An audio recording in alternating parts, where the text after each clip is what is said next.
सभी को अस्सलाम वालेकुम दोस्तों आज हाजिर हुआ हूँ एक नई वीडियो लेकर।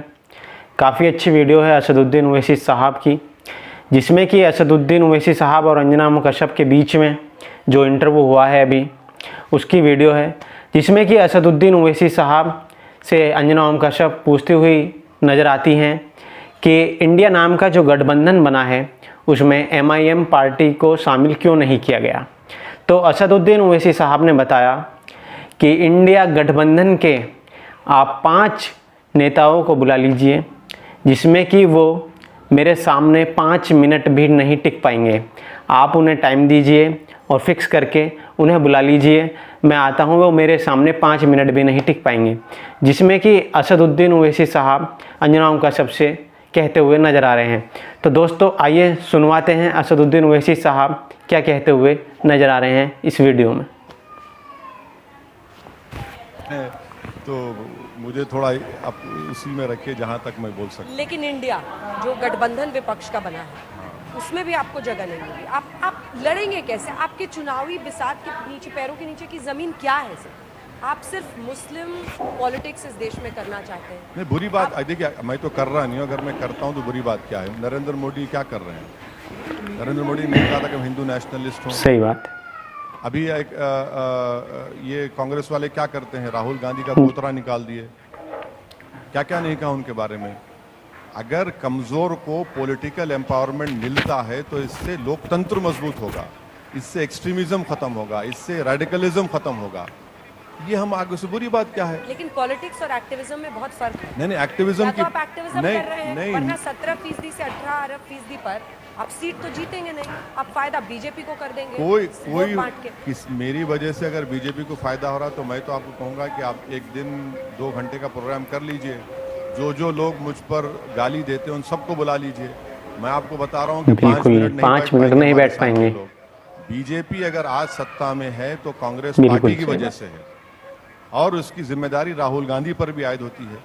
हम पे कहाँ आयद होती है? हम 3 सीट लड़ रहे हैं पार्लियामेंट में 2019 में, और नरेंद्र मोदी 300 जीत जाते हैं। अब तो हद तो ये हो गई कि अब कांग्रेसी लोग कह रहे हैं कि भाई हमको स्पीकर ने सस्पेंड कर दिया, तुमको नहीं किया। तो मैंने कहा अब आइंदा तुम ये कहोगे तुम 6 फुट 2 इंच के और हम 5 फुट 7 इंच के हैं, इसलिए वजह से हमको निकाल दिए। अब कहाँ रुकेगी बात, बताइए आप। हाँ, वो ये कह रहे हैं कि आपको नहीं सस्पेंड करते हैं। हाँ बिल्कुल, अब वही तो बोल रहे हैं ना। आपको बीजेपी वाले मानते हैं, आपको स्पीकर ने भी एक्स्ट्रा टाइम दे दिया। कल बोलेंगे कि आप इतने लंबे क्यों हैं, कल बोलेंगे कि आप इतना अच्छा क्यों बोलते हैं, आप गूंगे बन जाइए। तो मैं क्या करूंगा इस बारे में? तो ये तो गलत है ना। आप अपनी कमजोरी को देखिए, उसको दूर करिए, आप लड़िए। कौन रोक रहा है आपको? हराइए। हम भी नहीं चाहते कि दोबारा तीसरी मर्तबा इस अजीज वतन अजीज के प्रधानमंत्री वजीर आजम नरेंद्र मोदी बने। हम अपनी तरफ से कोशिश कर रहे हैं, हम कोशिश करेंगे, जहाँ जहाँ हमसे हो सकेगा हम कोशिश करेंगे और करते आएंगे। इंडिया के जो गठबंधन के नेता अगर बाहें खोल दे तो आप जाना चाहेंगे? बाहें खोल दें, क्योंकि अविश्वास प्रस्ताव के खिलाफ आपने साथ दिया ना उनका। नहीं, हमने उनका साथ नहीं दिया। हमने BRS पार्टी के नो कॉन्फिडेंस मोशन पर हमने साथ उनका दिया। नो कॉन्फिडेंस मोशन की हम तायद में खड़े रहे, मगर BRS पार्टी के नो कॉन्फिडेंस मोशन की तायद में खड़े रहे थे। वो बाहें वाहें नहीं खोलेंगे, हमको मालूम, और हमको जरूरत भी नहीं है। हमको ऐसे महबूबा की बाहों में जाकर कोई सुकून मिलने वाला नहीं है, क्योंकि ये ऐसी महबूबा है जिसने बहुत से लोगों को वफा नहीं किया। जो लोग उसको महबूब समझे और चले गए, वो बेचारे, उनकी खबरें बन गई और महबूबा अभी तक जिंदा है। तो हमको ऐसी महबूबा की ना जुल्फ़ों की ज़रूरत है, ना इनके गले में जाकर। हमको दूर से मालूम कि ये बड़ी ख़तरनाक महबूबा है, दूर रहो इससे। एक तरफ महबूबा है तो दूसरी तरफ महबूब है, तो हमको दूर रहना चाहिए। लैला मजनू का खेल बहुत हो रहा है, तो अब हमको एहतियात करना है। अब दुकानदार की मोहब्बत है, एक तरफ चौकीदार के दावे हैं, तो अब इसमें हमको दूर रहने की ज़रूरत है। पर एक और समस्या है सर आपकी, जो मुझे दूर से नज़र आती है, वो ये है कि मुस्लिम आपको तो महबूब, मजनू सब मान लेते हैं, लेकिन जब वोट देने की बारी आती है तो उस क्षेत्रीय दल को चुन लेते हैं। जैसे यूपी में समाजवादी पार्टी को, बिहार में RJD को, या नीतीश बाबू की पार्टी को। अभी आए थे ना मोहतरम, यहाँ से गए हैं, महाशय बोल के गए हैं। आपने सुना, उन्होंने आप सबको ज्ञान दिया, हम सुन रहे थे, बाहर बहुत आवाज़ें आ रही थी। तो खैर वो तो नाकाम साबित हुए। वो इतना वोट, मुस्लिम वोट उनको मिला, शायद ही उनकी पार्टी की तारीख में इतना वोट मिला होगा। उनको वोट मिला, मगर तब भी बीजेपी जीत गई। हम यही तो बात कह रहे हैं कि बीजेपी को हराने की जिम्मेदारी सिर्फ एक समुदाय पर नहीं है, मगर आज नहीं तो कल मुसलमान इस बात को समझ रहा है कि भैया ये जो गले में हमारे सांप डालकर हम नाचते हैं ना, वो नाचने की जरूरत नहीं है। आप इस सांप को निकालिए और उनके गले में डालिए, बोलिए अब आप नाचिए। ये इलेक्शन चुनाव आता है, अब देखिए ये तो हो रहा है। ये भाषण आपका सुनते हैं, असद भाई करते हैं, लेकिन वोट उनको दे देते हैं। अगर सुनिए, और उसकी वजह क्या है, क्योंकि वो देखते हैं कि क्या आप बीजेपी को डिफीट कर सकते हैं, नहीं कर सकते। वहीं पर बात अटकती है। 17-18% के साथ आप नहीं डिफीट कर सकते। आपको अन्य जातियों के भी, आपको हिंदू वोट्स भी चाहिए होगा। फिर आप कन्हैया लाल को कितना मिला और के परिवार को कितना मिला और जुनैद के परिवार को कितना मिला, जब आप बोलेंगे तो आप एक समुदाय को हर्ट करते हैं। नहीं, हम बिल्कुल हर्ट नहीं कर रहे हैं। हम ये कह रहे हैं कि इक्वालिटी होनी चाहिए, यूनिफॉर्मिटी होनी चाहिए। इंसान चाहे हिंदू या मुसलमान हो, उसका कत्ल होता है। अगर आप मज़हब के नाम पे कहेंगे कि इस मरने वाले की जान की कीमत ज़्यादा थी, उसकी कम थी, तो गलत है, वो गैर इंसानी बातचीत है। मुझे वोट नहीं मिल रहा है, मुझे मिलेगा वोट, और जिस दिन मिलेगा आप तमाम लोग चौकन्ना रह जाएंगे। इंशाल्लाह जरूर होगा। देखिए, एक पीरियड होता है, लोग तंग आ चुके हैं इन लोगों से, दोनों तरफ से तंग आ रहे हैं। कभी घरों को तोड़ दिया जाता है, तो कभी राजस्थान से किसी को किडनैप करके लेकर चले जाता है। तो इसमें तब्दीली आएगी।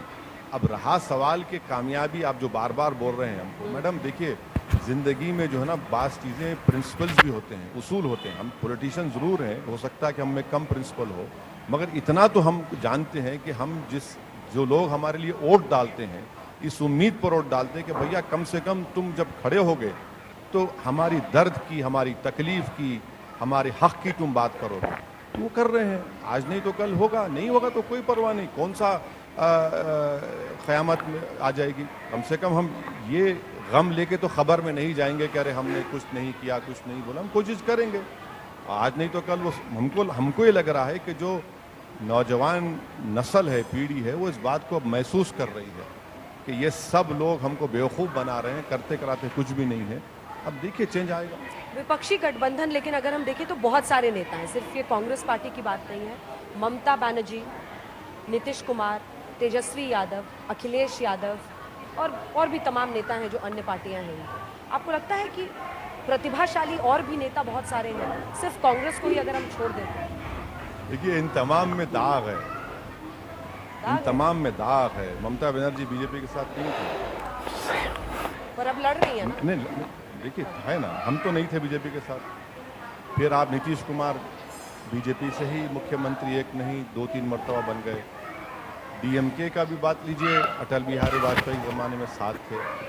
तो ये शरद पवार का देख लीजिए कि इनकी पार्टी है, खुद लोग कह रहे हैं कि 2019 में हम लोग तय कर रहे थे बीजेपी के साथ जाने के लिए।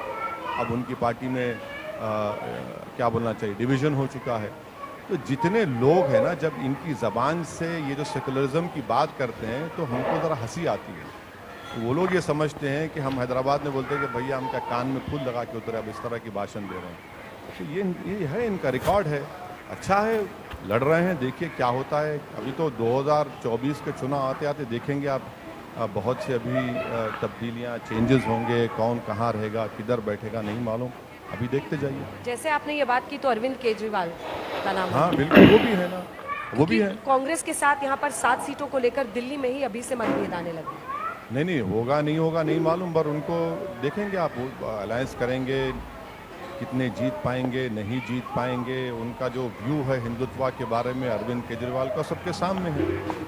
और मैं तो कह रहा हूँ आपको कि मैंने पार्लियामेंट में कहा था कि इनको तो यहाँ पर एक दिल्ली में बीजेपी का, आरएसएस का थिंक टैंक है, उसने पैदा किया इनको, उसी ने उनको पूरा ताकत दी, उसी ने उनको इश्यूज ला कर दिए, तो उसी से उनका प्रमोशन हुआ। तो वो नहीं जानते क्या? लोग जानते हैं। अब देखिए, आज अचानक ये लोग जो निकाब पहनते हैं और ये समझते हैं कि लोग इनके पास को भूल जाते हैं। इनका पास सबके सामने, इनका प्रेजेंट देख रहे हैं हम क्या कर रहे हैं वहाँ पर।